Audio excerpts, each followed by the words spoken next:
واتقوا فتنة، اور بچو اس فتنے سے. فتنے کا کیا معنی ہوتا ہے؟ آزمائش، اور یہاں مراد ہے عذاب.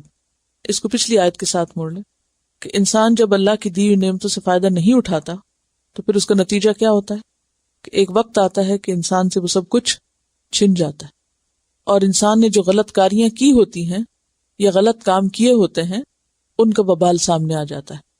آخرت میں تو آئے گا ہی، دنیا میں بھی آ جاتا ہے. تو یہاں کیا کہا جا رہا ہے؟ واتقوا فتنةً، بچو اس انجام سے، بچو اس امتحان سے، بچو اس آزمائش سے، عذاب سے. لا تصیبن الذین، نہ پہنچے گا ان لوگوں کو، ظلموا، جنہوں نے ظلم کیا، منکم، تم میں سے، خاصتاً، خاص طور پر، خاص، خصہ سے، خاص صاد صاد. تو پھر اس سے مراد کون سی چیز ہوئی؟ امر بالمعروف اور نہی عن المنکر نہ کرنا.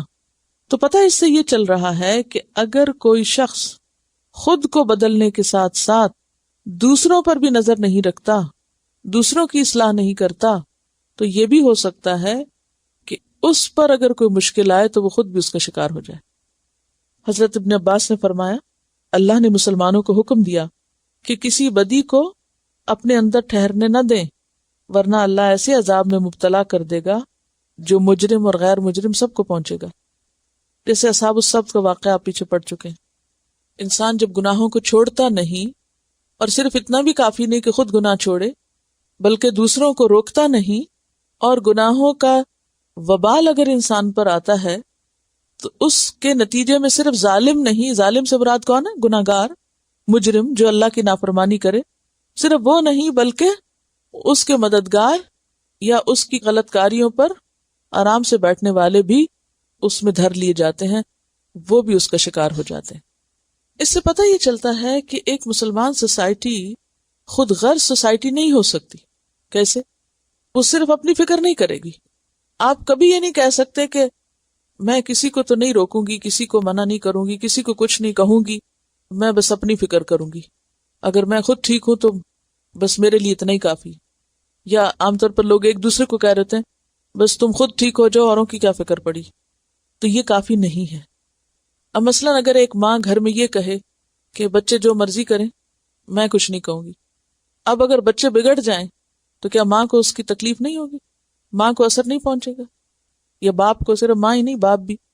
اسی طرح اگر آپ کچھ لوگوں کے بیچ میں رہتے ہیں کسی بھی سوسائٹی میں، تو آپ اگر کسی کو غلط کام کرتے ہوئے دیکھتے ہیں اور روکتے نہیں، مثلا اگر آپ کسی کو دیکھ رہے ہیں کوئی شخص کسی دوسرے کی برائی کر رہا ہے، کوئی کسی کی غیبت کر رہا ہے، آپ بھی سننے میں شامل ہو جاتے ہیں اور سنتے چلے جاتے ہیں اور آپ روکتے نہیں، تو کیا ہوگا؟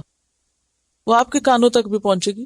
اور اگر آج آپ کے سامنے کوئی کسی کی کر رہا ہے تو کل آپ کی کہیں اور جا کے کرے گا. جھجک تو کھل گئی نا. اصل میں تقوی انسان کو اتنا حساس بنا دیتا ہے، تقوی انسان کو اتنا روشن ضمیر کر دیتا ہے کہ جیسے پیچھے ہم نے پڑھا تھا سورۃ الاعراف کی اختتام پر کہ اذا مسہم طائف من الشیطان تذکروا فاذا هم مبصرون، کہ اللہ کے بندے وہ ہوتے ہیں کہ جب انہیں کوئی شیطانی وسوسہ آتا ہے، شیطان کی طرف سے کوئی خیال ہی آتا ہے، تو وہ کیا کرتے ہیں؟ ایک دم چوکنے ہو جاتے ہیں. یہ بالکل ایسے ہی کہ جیسے اگر آپ گھر میں بیٹھے ہوئے کوئی کام کر رہے ہیں اور آپ کو کوئی ایسی آواز سنائی دیتی ہے کہ گویا کوئی آپ کے گھر میں آ رہا ہے، اندر دروازہ کھلا ہے، تو آپ آرام سے بیٹھے تھوڑی رہ جاتے ہیں. کیا کرتے ہیں؟ فوراً چوکنے ہوتے. کون آیا؟ چاہے آپ اوپر بیٹھے ہیں، دروازہ کھلے تو آپ کہتے ہیں کون گھر میں آیا.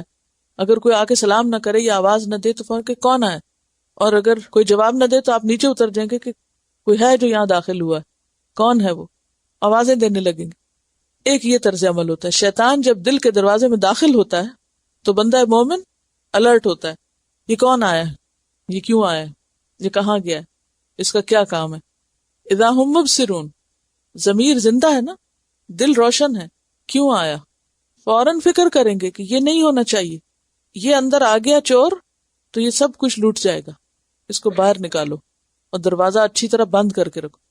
دروازے ہیں نا دل کے جس سے شیطان اندر داخل ہو جاتا ہے، وہ قلعے کی مثال میں نے دی تھی.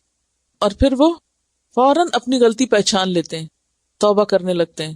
ایسے حساس لوگ جو برائی کے معاملے میں حساس ہوتے ہیں، وہ جب اپنے کو نہیں بخشتے تو وہ کسی اور کو کیسے چھوڑ سکتے ہیں؟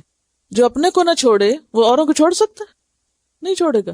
وہ کہے گا یہ دوسرا شخص کیوں غلط کام کر رہا ہے، خواہ بھلے وہ آپ کی بہن ہو، بھائی ہو، بچہ ہو، ماں ہو، باپ ہو، دوست ہو، جو بھی دائیں بائیں لوگ ہوں جہاں آپ کام کر رہے ہو، اگر وہاں کوئی خرابی کر رہا ہے، کوئی برائی کر رہا ہے، کوئی کسی کو نقصان دے رہا ہے، تو ہو نہیں سکتا کہ اگر آپ کے اندر ضمیر زندہ ہے تو آپ کہیں اچھا کوئی بات نہیں، میں تو نہیں کم از کم کر رہی نا، میں تو یہ نہیں کرتی، وہ کرتا ہے تو کرتا رہے، آپ کیوں روکتے ہیں اس کو؟ اور نبی صلی اللہ علیہ وسلم نے اس کی مثال کس سے دی؟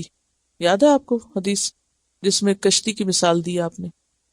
ایک کشتی میں بہت سے لوگ سوار ہیں، اور اس میں سے اگر ایک شخص سوراخ کرنے لگے کشتی کے پیندے میں، کیونکہ اس کو پانی دوسرے اوپر والے نہیں دے رہے، تو کہتا ہے میں نیچے سے سمندر سے لے لیتا ہوں، اور بظاہر دیکھنے میں بڑا اچھا کام کرنے لگا، پانی کا سب کے لیے بندوبست کرنے لگا۔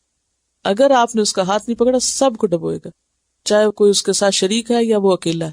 تو مومن صاحب بصیرت ہوتا ہے، اپنے دل کا بھی جائزہ لیتا ہے، شیطان کے وسوسوں کا اسے پتا ہوتا ہے کہ یہ خیال غلط ہے، یہ سوچ بدگمانی پہ مبنی ہے، یہ بات بری ہے، اور صرف خود کو نہیں دوسروں کو بھی لے کے چلتا ہے۔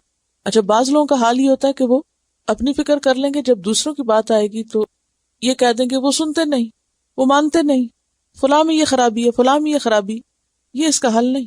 ٹھیک ہے آپ 100 بہانے کریں فلاں میں یہ خرابی اور فلاں نہیں مانتا، لیکن آپ کے پاس کوئی جواز نہیں کہ آپ اپنی کوشش چھوڑ بیٹھیں اس سے۔ آپ کو اپنی کوشش کرنی ہے، اگر آپ نے کوشش چھوڑ دی تو اس کا نتیجہ کیا ہوگا؟ پھر آپ بھی ساتھ پکڑ جائیں گے۔ تو یہاں ایسے ہی لوگوں کی بات کی جا رہی ہے کہ لوگوں ڈرو یا بچو اس فتنے سے، اس عذاب سے، اس سزا سے، اس وبال سے کہ جس کا شکار پھر صرف ظالم نہیں ہوں گے بلکہ سب اس میں شریک ہو جائیں گے۔ اور آپ دیکھیے انجام سے پہلے بھی اگر معاشرے کے اندر برائیاں پھیل رہی ہوں اور ان کو روکا نہ جائے تو کسی نہ کسی طرح وہ برائیاں آپ کو بھی اپنی لپیٹ میں لے لیتی ہیں، کیونکہ انسان پھر ویسا ہی ہو جاتا ہے۔ مثلا اگر آپ کسی کمرے میں داخل ہوتے ہیں تو وہاں آپ کو کوئی بو آ رہی ہے یا آپ کو کوئی ناگوار چیز محسوس ہو رہی ہے تو تھوڑی دیر آپ کہیں گے کہ بہت خراب جگہ ہے یا بہت یہاں حبس ہے یا کچھ، لیکن جب آپ بیٹھ جائیں گے تو پھر کیا ہوگا؟ آپ بھی عادی ہو جائیں گے۔ وَاعْلَمُوا، اور جان لو، بار بار ان آیات میں علم حاصل کرنے کی بات آ رہی ہے۔ کیا جان لو؟ ان اللہ شدید العقاب، بے شک اللہ تعالیٰ سخت سزا دینے والا ہے، سخت پکڑ کرنے والا ہے۔